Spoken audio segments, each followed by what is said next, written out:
You never really know a person until you're forced to spend an entire night with them in an empty airport when all the flights are canceled and the world outside is nothing but darkness and silence. That's exactly what happened to me. And let me tell you, those hours felt like an eternity. Because when you're trapped in an airport overnight with a complete stranger, you begin to realize not everyone is who they seem to be. It all started with a flight delay. No big deal. Airports are designed for waiting. A couple of hours, maybe 3, nothing unusual.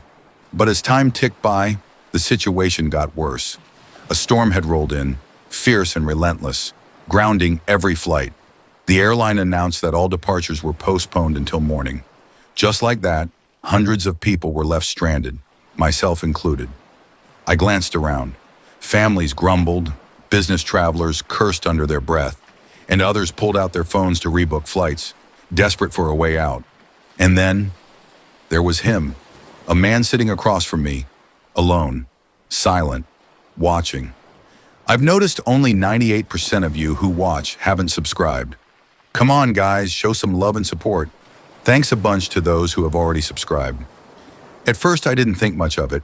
He was just another stranded passenger. But something about him was unsettling. He wasn't on his phone. He wasn't talking to anyone. He just sat there still, eyes scanning the room like he was memorizing every detail. I tried to ignore it. I plugged in my headphones, scrolled through my phone, and told myself I was being paranoid. But as the airport emptied out and the hours dragged on, I realized something chilling. He and I were among the last people left in the terminal, and he hadn't moved.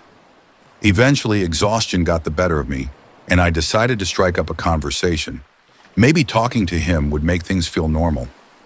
Maybe I was just overthinking.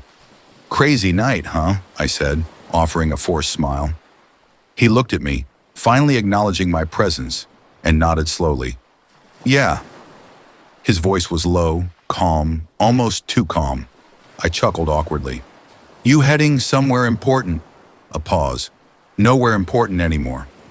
Something about the way he said it made my skin crawl. His eyes never left mine, like he was studying my reaction. I swallowed hard. So, do you travel a lot? Another pause. Not anymore. He was giving me nothing, just vague, unsettling answers. But it wasn't just what he was saying, it was how he was saying it. Like he knew something I didn't. Like he was waiting for something to happen.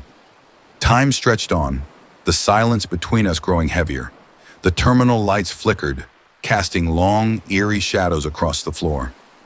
The airport was dead silent, except for the occasional crackle of the intercom or the distant hum of cleaning machines. I tried to shake off the feeling, but something was wrong. I could feel it in my bones. And then, he spoke again. You shouldn't trust people so easily. My breath hitched. Excuse me. He leaned forward slightly, his expression unreadable. You started talking to me like you knew me, like you wanted to be friendly. But we don't know each other, do we? My pulse quickened. I forced a nervous laugh. Just making conversation. He didn't blink. That's how people get hurt. My mind raced. Was he threatening me? Testing me? Or was I just being paranoid? I needed to get away from him. But where? The exits were locked. Security was nowhere to be found. And we were hours away from sunrise. I casually stood up, stretching like I was just going for a walk. His eyes followed me.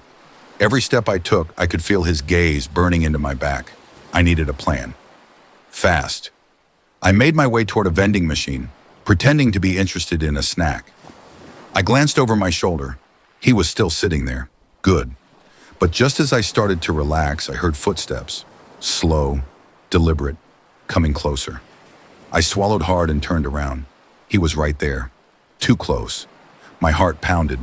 You need something? I asked, trying to keep my voice steady. He smiled. But it wasn't a friendly smile. It was the kind that sent chills down your spine. You should be careful who you talk to, he said again, softer this time. I backed away. Yeah, you too. My mind screamed at me to run, but where? We were locked in together, nowhere to go. But then, footsteps, more of them. Another passenger, a night janitor, someone. I didn't care who. I turned to see an airport worker approaching, pushing a mop bucket. Relief flooded through me. The stranger saw them too, and just like that, his entire demeanor changed. He stepped back, hands in his pockets, and gave me one last look before walking away. I didn't sleep that night. I sat near the janitor, keeping my eyes on the stranger until the first flight started boarding at dawn.